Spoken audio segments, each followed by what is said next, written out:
আমি দাঁড়ালেই ভালোবাসার কিছু কথা বলতে হয়। মাননীয় সদস্য এবং স্বরাষ্ট্রমন্ত্রী আমরা কালকে চলে যাওয়ার পরে আমাকে ভালোবেসে একটা কথা বলেছেন। তিনি বলেছেন যে আমি একটি অসত্য কথা এখানে বলে গেছি, আমি এটা জানতে পারলাম। তো আসলে আল্লাহ তাআলা তাকে অপূর্ব দক্ষতা দিয়েছেন।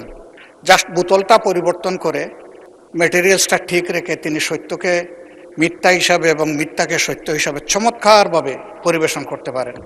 এই জন্য শুধু তাকে ধন্যবাদ জানানোর জন্য আমি এখানে দাঁড়িয়েছি। মাননীয় স্পিকার, ধন্যবাদ, অসংখ্য ধন্যবাদ।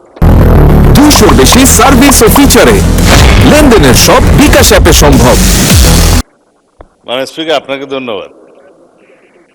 এই মুহূর্তে মাননীয় বিরোধী দলীয় নেতা দুইটা অসংসদীয় শব্দ ব্যবহার করেছেন, সেটা হচ্ছে মিথ্যা। এটা অসত্য বললে আমি আপত্তি করতাম না, এই যে আমি কালকে মিথ্যা বলেছি বয়ান, তো এইটা মিথ্যা শব্দটা অসংসদীয় হিসেবে এটা এক্সপান্স করার জন্য আমি অনুরোধ জানাই।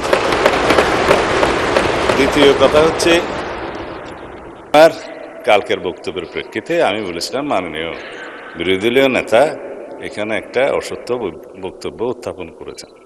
সেটা ছিল যেখানে রুল 62 অনুসারে আপনি তারপরে একজন বেসরকারি সদস্যের উত্থাপিত মুলতাবি প্রস্তাব গ্রহণ করেছেন, ওনারা ওয়াক আউট করার আরো অনেক পরে, তাহলে সেটা পার্লামেন্টে উত্থাপিত বা পড়িত হইল কিভাবে?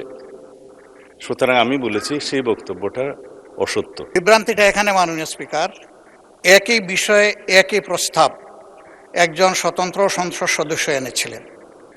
সেই প্রস্তাবটি ভিন্ন নামে গতকাল এসেছে, শুধু নাম বদল হয়েছে, প্রস্তাব ঠিক আছে। আমি তো আগেরটা জানতাম বলেই বলেছি, এখানে আমি কোনো ভুল তথ্য দেইনি। ধন্যবাদ মাননীয় স্পিকার।